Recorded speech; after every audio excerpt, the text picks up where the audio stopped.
আমি এখন চলে আসছি ইলিশ বাছাই করার জন্যে।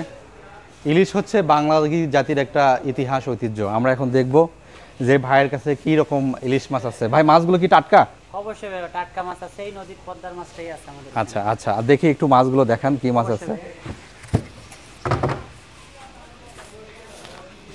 এই যে আপনাদের এই যে নদীর পদ্মার এই যে লোকাল মাছটা, আমরা এটা লোকাল মাছ বলি, যেটা পদ্মার মাছ এটার আমরা লোকাল মাছটা বলি।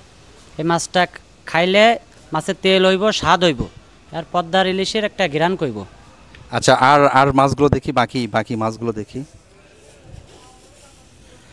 এটা হচ্ছে আপনার ডিমালা মাছ, এটাও লোকাল মাছ, এই নদীর মাছ।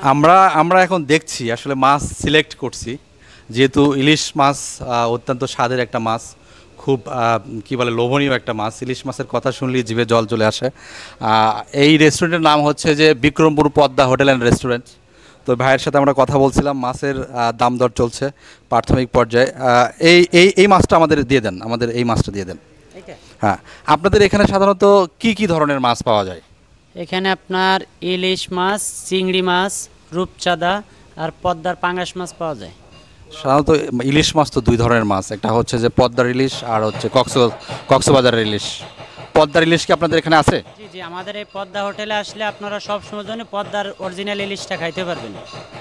ঠিক আছে, ঠিক আছে, ঠিক আছে, ধন্যবাদ, ধন্যবাদ।